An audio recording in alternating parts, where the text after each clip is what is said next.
Her i klubhuset er vi ikke vant til at tingene de slutter. Tiden er noget, vi ikke i klubhuset kan styre endnu. Året er ved at ebbe ud, og i 2011 har vi naturligvis været et yderst begivenhedsrigt år for klubhuset.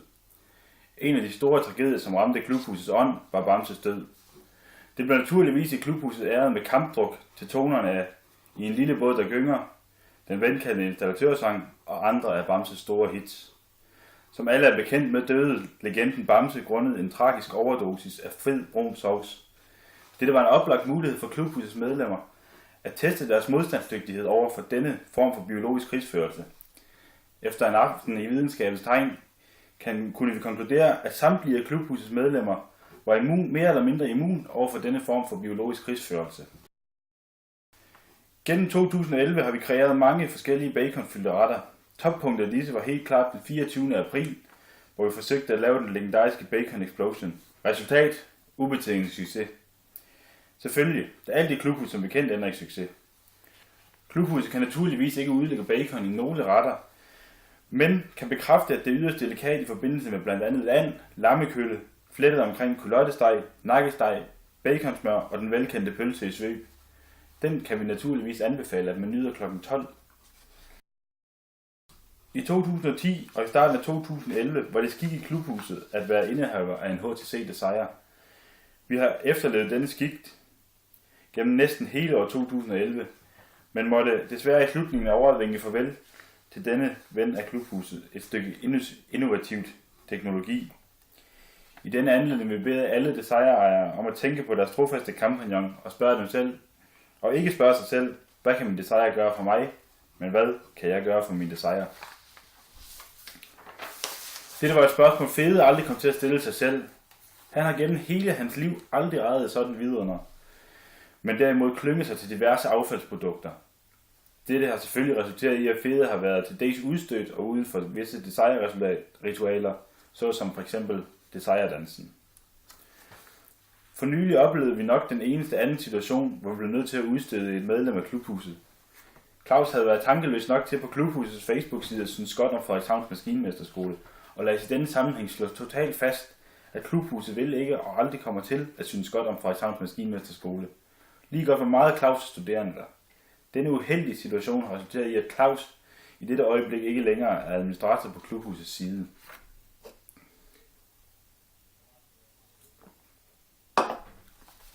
En af de store begivenheder i 2011 var, at klubhuset påbegyndte opbygningen af en sjællandsafdeling. Installatør Knudsen blev sendt afsted og er i gang med at højne standarden i lokaler i Vandløse, så de når vores niveau. Et af målene med 2012 er, at disse lokaler bliver brugbare, og at vi derigennem kan udbrede klubhusets budskab på de sjællandske arealer.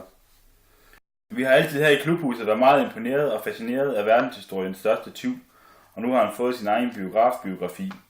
Han har aldrig set sig for fint til at råbe op om komplotter eller plantede beviser, når han blev taget på færds gerning med hans ulovligheder.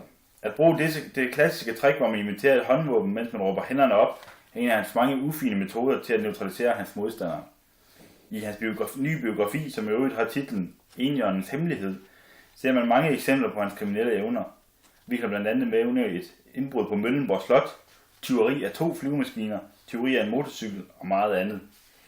Vi vil i 2012 fortsætte med at beundre denne mestertyv og hans gerninger.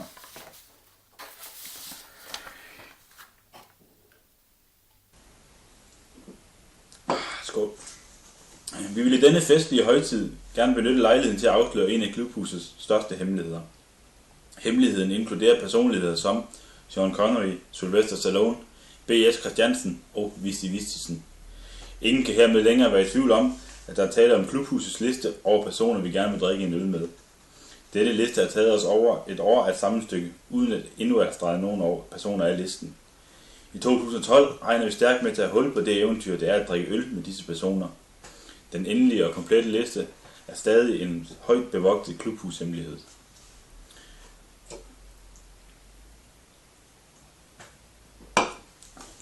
I starten af 2011 så vi Gormiti overhale den hidtil største spiller på legetøjsmarkedet, Bakugan. Gormiti havde førsteplads på legetøjsmarkedet igennem det meste af året, men her på falderebet har Lego Ninjago i stor stil overtaget markedspopulationen. Vi har set, hvordan karaktererne fra Heroes og The Skeleton Army har begejstret børn overalt i verden, og vi må se, om Lego Ninjago i 2012 kan holde de andre kommentatorer på legetøjsmarkedet bag sig. Med den nye gruppe af karakterer fra The Serpentine, som udkommer i løbet af året, burde dette være en mulighed. Legetøjsmarkedet har for Klubhuset stor interesse, da denne organisme er en af de få ting, selv Klubhuset ikke engang kan spå om, så hvem ved, hvad 2012 vil bringe. Når emnet drejer sig over på små personer, bør vi i denne forbindelse nævne en stor inspirator for Klubhuset, Kim Jong-il, som i det forgangne år er gået bort. Vi er ikke store tilhængere af alle hans foretagender, men vi er dog taknemmelige for, at dette store menneske, fanget i en lille krop, har givet os udtrykker som for eksempel Hello i den ganske glimrende Hollywood-produktion fra 2004, Team America World Police. Vi har gennem denne film også lært, at Kim Jong-il er en meget ensom mand.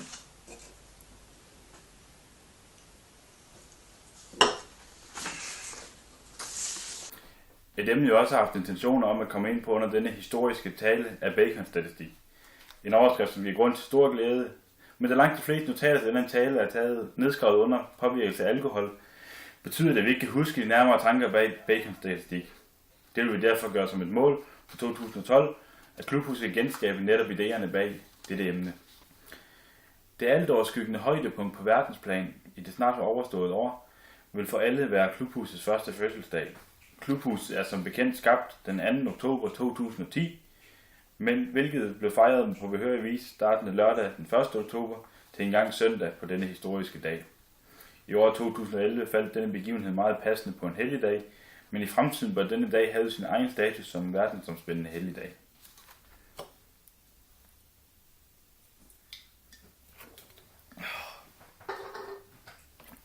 Skål!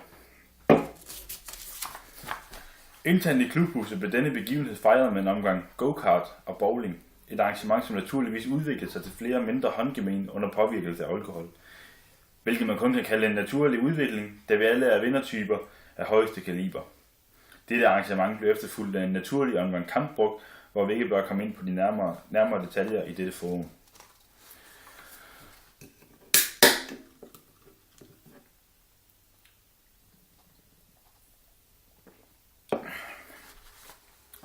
Når året slutter, bør vi huske på alle de virksomheder, der i det forgangne år har hjulpet og støttet Klubhuset med at udøve vores levevis.